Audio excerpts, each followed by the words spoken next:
Ok, bonjour à tous. Eh bien, écoutez, ça me fait plaisir de refaire une vidéo. Je vois les likes sur les autres vidéos, donc ça m'encourage à en faire, hein. Je vous invite à d'ailleurs les liker et les partager. Donc, le sujet d'aujourd'hui, ça va être un sujet enfin, une capsule assez courte.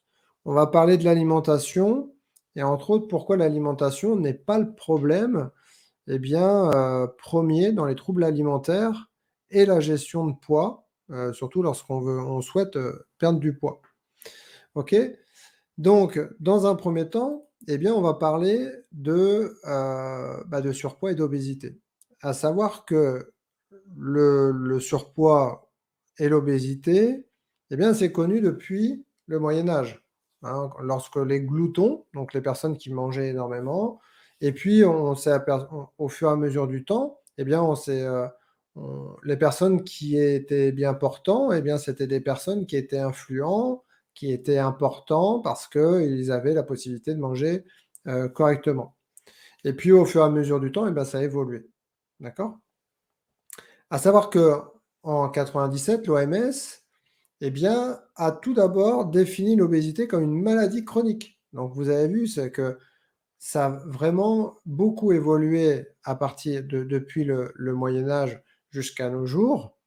Et puis en France, eh bien, l'obésité, comme je l'ai écrit, est considérée comme une maladie chronique et elle constitue un problème de société. D'accord? Et comme je l'ai écrit aussi, pour l'instant, pour l'Institut national de la santé et de la recherche médicale, donc l'INSERM, eh bien, c'est ce qui déclare. L'obésité est considérée comme une maladie chronique. C'est pas quelque chose à prendre à la légère. Alors, si on remonte, donc, vous voyez que l'obésité, on peut remonter l'obésité jusqu'au Moyen Âge. Au jour d'aujourd'hui, vous pouvez aller sur internet et vous allez voir qu'il existe plus de 17 000 liens, sur la perte de poids et sur l'obésité et tous, ou pratiquement tous, sont liés à l'alimentation et on s'aperçoit qu'au jour d'aujourd'hui, eh bien, l'obésité ne descend pas. Donc ça veut dire que si on parle que d'alimentation, pendant 10 ans, on va vous dire que le gras, il faut le stopper ou le diminuer. Après, ça fonctionne pas, donc on va vous dire: «Bah, essayez de limiter ou de supprimer le sucre parce que bon, c'est les méchants» et au jour d'aujourd'hui, encore une fois, vous pouvez le remarquer, il y a de plus en plus de personnes obèses qui souffrent de l'obésité parce que c'est vraiment, encore une fois, une, maladie chronique. Donc, on prend en compte l'alimentation simplement et on s'aperçoit que l'obésité est encore présente.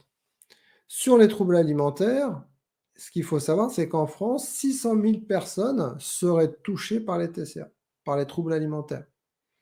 Et durant la pandémie de 2020, eh bien, c'est quelque chose qui a augmenté chez les jeunes. Donc c'est les troubles alimentaires, on va plus les retrouver chez les femmes, même si les hommes sont touchés. De plus en plus, on va, retrouver les troubles alimentaires chez les femmes adolescentes ou jeunes adultes. Donc les troubles alimentaires, vous avez l'anorexie mentale, vous avez l'hyperphagie, boulimie, vous avez l'hyperphagie. Voilà, donc c'est les plus connus. À savoir que, par exemple, sur l'anorexie, auparavant, on savait que c'était, par exemple, dans un milieu aisé, les les les enfants ou les adolescents, étaient touchés, environ vers l'âge de 14 ans. C'était des personnes qui, très souvent faisaient de la danse classique, par exemple. Au jour d'aujourd'hui, l'âge est descendu aux alentours de 12 ans, voilà, et ça touche un plus large, public.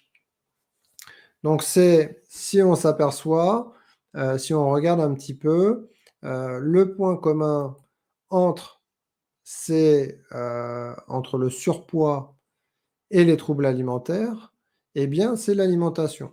Est-ce que au jour d'aujourd'hui, Est-ce que ça a réglé quelque chose de s'occuper de l'alimentation?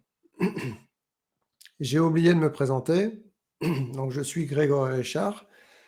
Je suis, psychopraticien en psychoneuronutrition. Je suis spécialisé dans les troubles alimentaires et la gestion de poids. Donc je reçois donc en cabinet ou en visioconférence en France et à l'étranger, et ça fait à peu près une dizaine d'années que j'accompagne des personnes. Donc si je reviens aux troubles alimentaires, je le vois très souvent, encore une fois dans des groupes ou des personnes que je reçois. Ces personnes sont focalisées, entre autres, sur leur alimentation ou vont avoir un excès d'activité physique. Dans le surpoids, c'est pareil, l'activité physique, c'est quelque chose qui est très, très présent.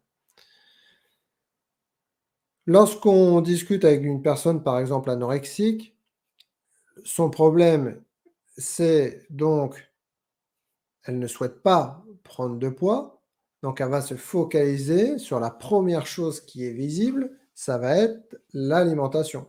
Si je diminue l'alimentation, ça veut dire que je ne vais pas grossir. Le piège, c'est lorsque, effectivement, on ne s'alimente plus ou très peu, on perd en poids.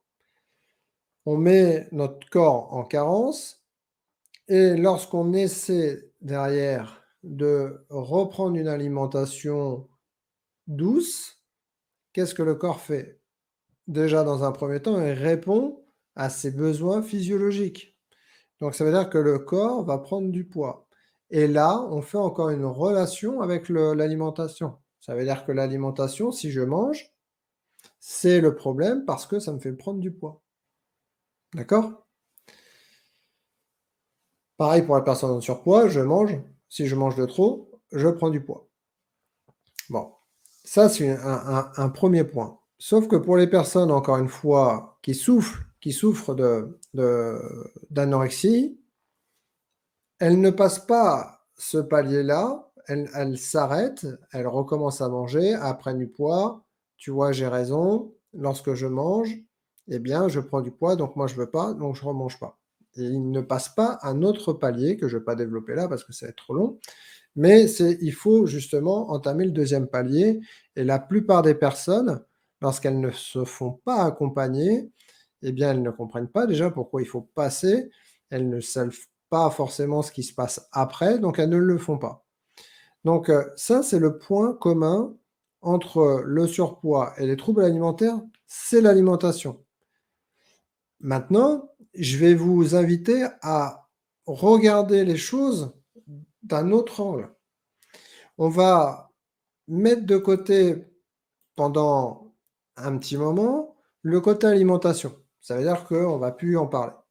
Et puis, on va parler d'émotion. Dans quel état d'esprit êtes-vous lorsque vous mangez entre les repas ou lors d'une compulsion alimentaire? Dans quel état d'esprit?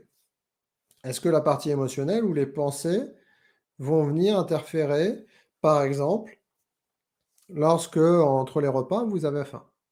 Ou avant une compulsion, qu'est-ce qui va faire que, cette compulsion va arriver?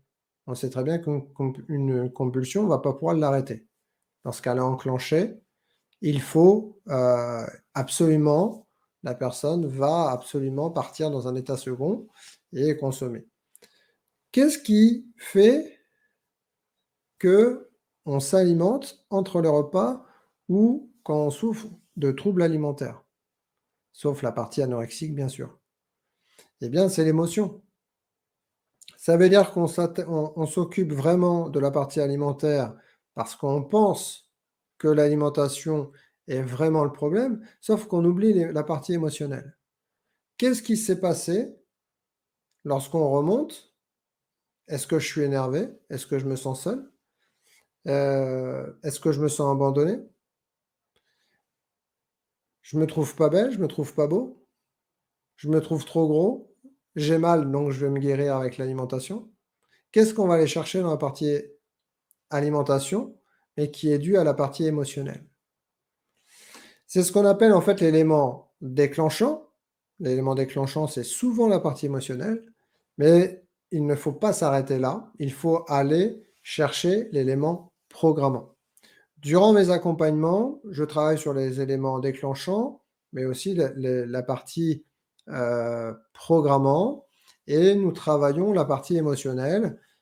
Pour les personnes qui souffrent de troubles alimentaires, vu que ce n'est pas le problème, on aborde pratiquement pas la partie nutritionnelle, puisque ce n'est pas le souci. Il faut régler le problème émotionnel et pensées limitantes et les traumas.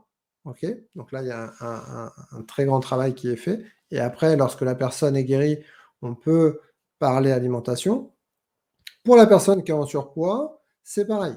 On va d'abord, moi j'ai un certain nombre de questions, je vais comprendre pourquoi la personne est en surpoids, est-ce qu'elle s'alimente correctement, suffisamment? Et par rapport à ça, je vais voir si la partie émotionnelle n'est pas prise en compte. Si elle n'est pas prise en compte, on va travailler dessus. À savoir que toutes les personnes que j'accompagne ont à disposition une formation avec plus d'une quarantaine de fiches d'exercices dans lesquelles la partie émotionnelle, les pensées limitantes, le stress, tout ça est pris en compte. À savoir que cette formation est disponible seulement en individuel dans la boutique de mon site, donc grégory-du6richard.com, où vous pouvez trouver simplement la formation. Pour les personnes que j'accompagne, j'offre cette formation sur laquelle on travaille, si la personne souhaite, à chaque rendez-vous. Voilà.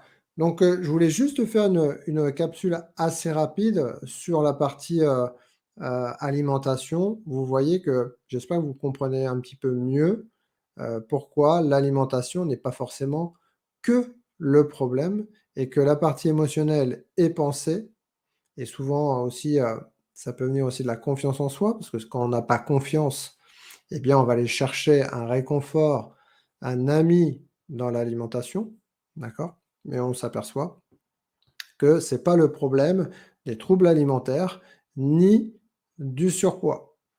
Voilà, je vous souhaite une très belle journée. N'hésitez pas, en dessous de la vidéo, je mettrai un lien. Je vous offre une consultation de 45 minutes en visioconférence, donc en France et à l'étranger. Ça ne vous oblige absolument à rien, je vous l'offre.